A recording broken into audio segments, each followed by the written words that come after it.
O Donald Trumpfel, só pra avisar vocês, o sobrenome dele é Trumpfel, ele tem um sobrenome alemão, e ele fez uma redução pra ficar Trump, né? Ele sempre guarda uma surpresinha pra gente, né? Vocês precisam entender algumas coisinhas sobre Donald Trump antes da gente falar, fazer análise geral, porque esse tema é meio fácil e até repetitivo. O Trump, ele liga primeiro pro Trump, segundo pro Trump, terceiro pro Trump, quarto pra família do Trump, quinto pros amigos de negócio do Trump, sexto por parceiros meio controversos, sétimo pros Estados Unidos da América, oito pra um ou outro puxa-saco internacional deles. É isso. O Trump não liga pra você. E eu começo a live falando isso porque as pessoas tendem, isso é um comportamento recorrente, a achar que política internacional, dado que existem afiliações ideológicas, é tipo assim, o meu time contra o seu time. E aí o Trump é um aliado nosso. Você já viram aqueles memes, né? Eu mesmo tenho alguns memes lá que tem o Spriella, tem o Bukele, tem o Milley, tem eu. As pessoas criam certas fantasias, que tem algum fim eleitoral, as fantasias, claro, e tudo bem se ficar como fim eleitoral, achando que as pessoas são amigos na seara internacional, que todo mundo é bacana com o outro, que o joguinho, olha, fulano é legal, não, Trump é do nosso time. O Trump não é do nosso time. Eu já falei pra vocês, tá? O Trump acha da gente, o quê? São aqueles cucarachas lá da América do Sul, tal, beleza, ok, nada especial, espero que eles não imigrem pra cá. É só isso. O Trump não tem grandes amores, nada. O Trump se preocupa com o Trump, tá? E qual é o status do Trump agora? Antes de eu falar nas tarifas, a gente tem que pensar esse status, porque vale a pena pegar essa notícia e colocar em tela, ao mesmo tempo, o vídeo que a gente até viu no Morning Show da Estátua da Liberdade enfrentando o Cristo Redentor. O Trump, ele está com um problemão. Passou já, tá, o primeiro ano de mandato dele, e a despeito de algumas pequenas vitórias que ele obteve, especialmente a vitória da Venezuela, o governo dele não se realizou. A ideia dele impor essas tarifas mundo afora e iniciar esse conflito geopolítico com a China não ficou clara ainda. Essa é uma realidade. E não funcionou e não se pagou. Você tem uma pressão inflacionária sobre a classe média correndo nos Estados Unidos. E eu tô falando de eleitores do Trump. E paralelamente, a gente tá falando aqui de um governo que voltou a se envolver em guerras internacionais. E um governo que se meteu numa guerra, comprando uma briga lá de Israel, com o Irã e etc. E que não foi bem vista pelo eleitorado republicano. O eleitorado democrata já é contrário ao Trump. Agora o eleitorado republicano tirou o pé do Trump. Então o Trump não tá num bom momento interno. Tá? Teremos eleições das primárias ali eleições das midterms ali, e essas eleições parece que não serão muito bacanas para ele, tá? Então o cenário do Trump é de um cara que precisa, vamos dizer, gerar fatos e elementos para manutenção da sua posição política, e é uma posição que foi abalada. Enquanto você tá pegando esse link, dona Ana, levanta mais um link, tá? Pegue aí popularidade do Donald Trump. Pega aí pesquisas de popularidade do Donald Trump, vocês vão ver o que eu tô falando. Então você tem que pegar um cara que não está num bom momento e que se envolveu num conflito contra o Irã que não foi bom para ele. Do ponto de vista, vamos dizer, da política interna, ele se queimou. Ele foi visto novamente como, lá vai os Estados Unidos se meter em outra guerra, mandar os nossos meninos e gastar dinheiro com um conflito que não tem nada a ver conosco. E não pegou bem. Ele não está nesse bom momento. Segunda coisa, tá? O Irã, ele está tentando se tornar uma espécie de representante dos inimigos globais dos Estados Unidos. Então o Irã, vários vídeos que já vem saindo, mostra vídeos de IA bem merda, tá? É slop de IA, mas os vídeos colocam o Irã como se fosse uma força que está resistindo aos Estados Unidos, representando todas as forças que já foram oprimidas anteriormente pelos Estados Unidos. Tem vários vídeos nessa linha. Então toda vez que o Irã vê algum tipo de conflito com os Estados Unidos e alguma nação, eles tentam se colocar ao lado dessa nação, como se fosse o Irã representando a resistência a isso. Então bota aí esse The Economist, mostra aí como é que tá a popularidade do Trump. Desce. Aqui, março de 2025 é quando ele entrou, tá? É a curva dele. Lá pra esquerda, março de 2005, aí. O Trump entrou ali, tá? Ele é a linha vermelha, tá? Então toda essa linha vermelha. Você fala, mas o que é aquela linha cinza do Biden? Eles estão fazendo uma comparação do Biden quando o Biden assumiu o mandato em 21. O Biden assume o mandato em 21 com uma popularidade maior e ela vai caindo, tá? E depois ela vai dar uma mergulhada. O Trump, como vocês podem perceber, ele foi perdendo popularidade ao longo de 2025.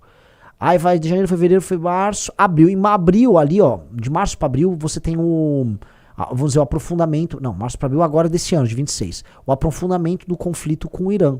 E o que você tem? Um mergulho na popularidade do Trump. Um grave mergulho na popularidade. A gente tá falando aí de um cara que tá, vamos dizer, altamente, vamos colocar aqui, reprovado. Tá? Ele está abaixo dos 50%, ele está abaixo da taxa de aprovação. Ele está bem mergulhado, tá, nessa reprovação. E é um cenário muito ruim para o Donald Trump. Se ele vai eleger deputados, senadores, os tais midterms, eleições que acabam avaliando o mandato, a sensação é de que o Trump tá boiando. Ele havia dito que ia colocar os Estados Unidos, olha só, eu vou colocar os Estados Unidos fora de qualquer guerra, e eu vou fazer com que os Estados Unidos resolvam na base da diplomacia a guerra Ucrânia e Rússia. Vocês lembram disso? Quem tá no chat fala, lembro. Esse era o argumento do Trump. Tá rolando esse argumento, Donana? Não tá. Os Estados Unidos tá mais... Assim, a guerra da Ucrânia continua e os Estados Unidos estão envolvidos em mais guerras. Então, assim, esse gráfico aqui, temos aqui o cenário de Donald Trump.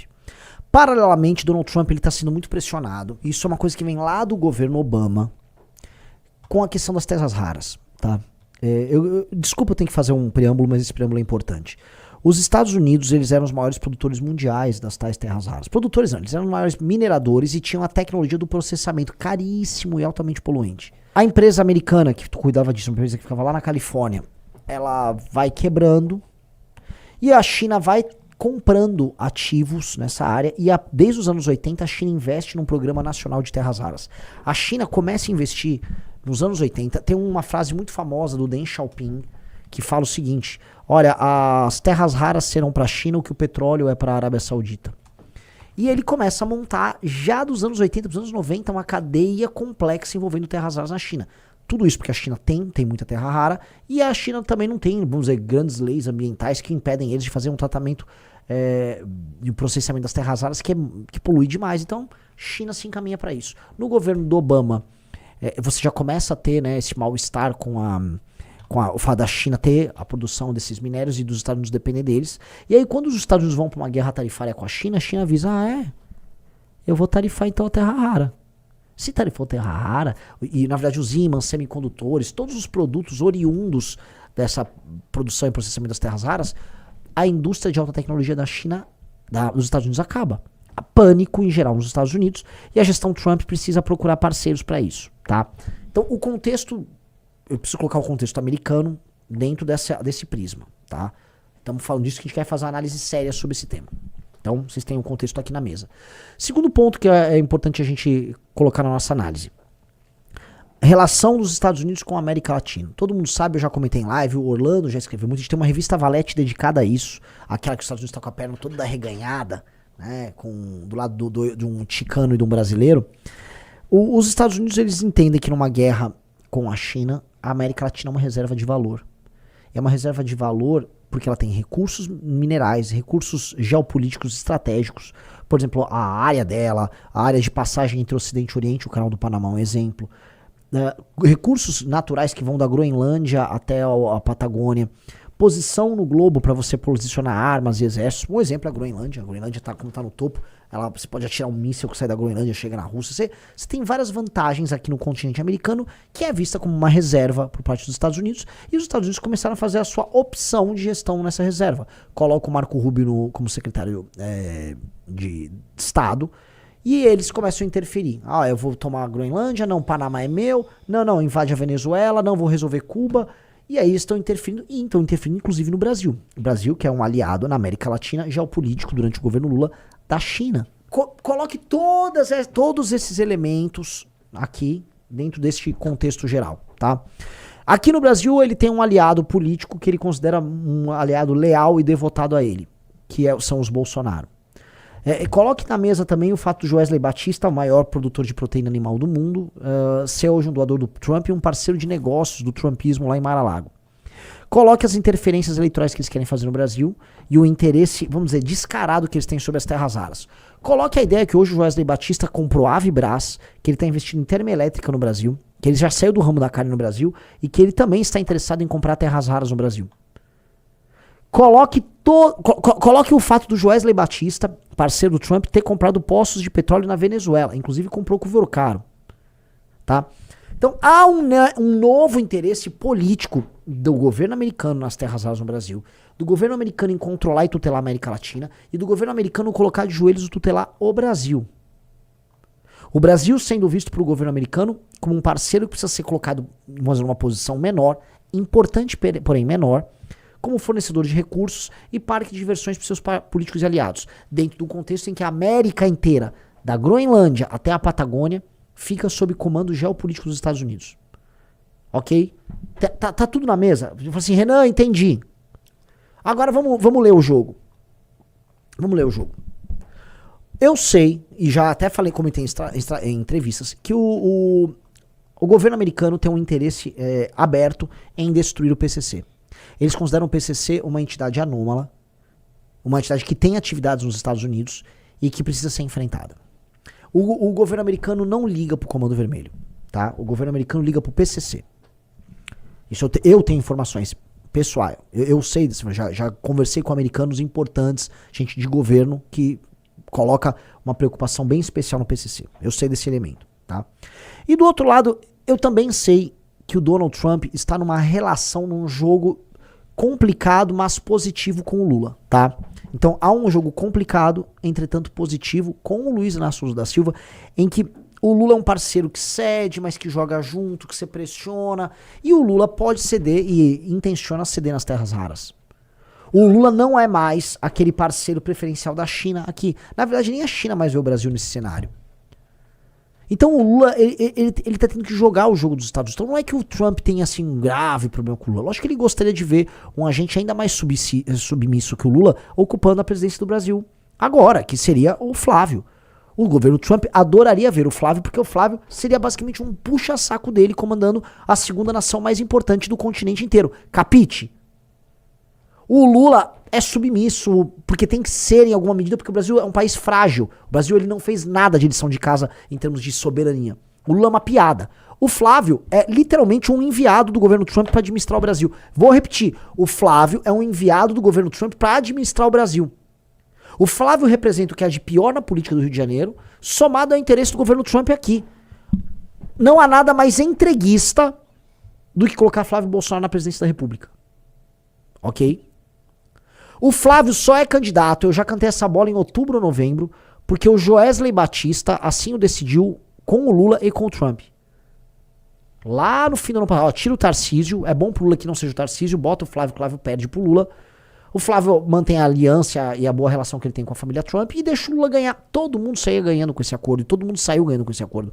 O Flávio Bolsonaro, nesse sentido, seria um títere dele. Então o Trump tem uma relação dúbia. Dúbia. A relação pra eles, eu vou colocar aqui, é dúbia.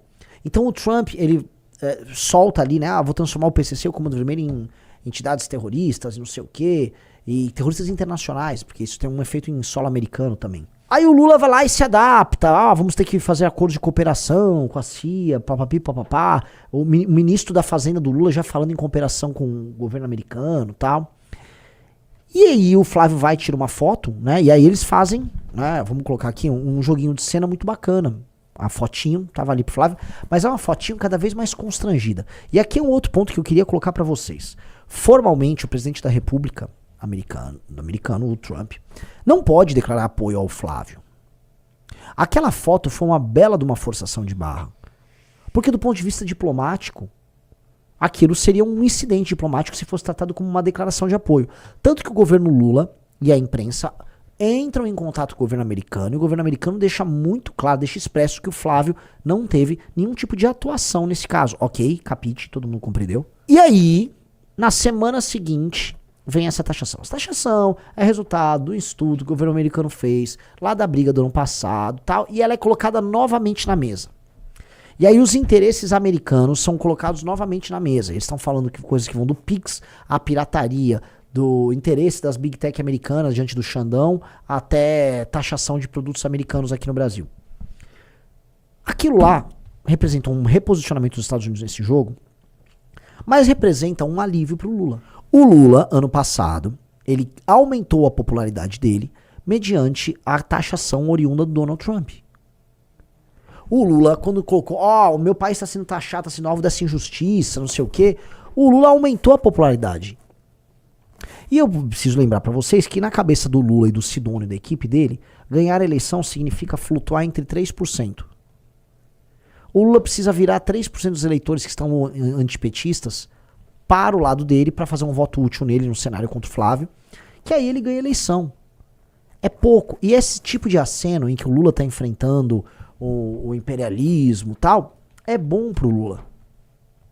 Pro Trump é bom também que mostra que ele está posicionando as relações comerciais dele com o Brasil em novos termos.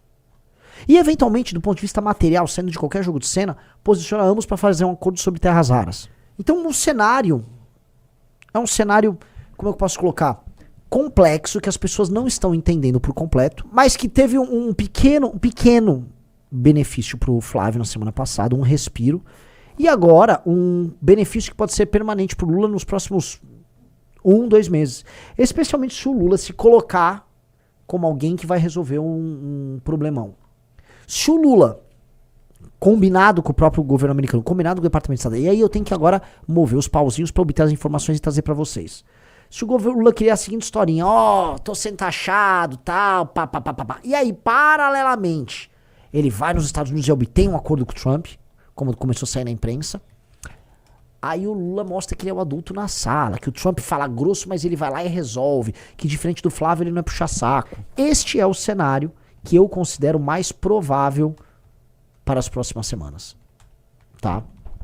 Esse é o cenário. Digite 1 se vocês concordam com a minha leitura, digite 2 se não concordam com a minha leitura. Volto a colocar. Eu mesmo quero confirmar essa minha leitura de cenário com conversas com nossos amigos lá dos Estados Unidos. Tem muito amigo nos Estados Unidos que vai poder me dar, né, pequenos detalhes aqui. Um cara botou igual ele fez com o Bush. Exato. Todo mundo tinha muito medo como seria a relação do Bush, George Bush, filho, com o Lula após o Lula ter sido eleito em 2003. Né? O Bush tinha sido eleito em 2000. E, cara, a relação foi ótima.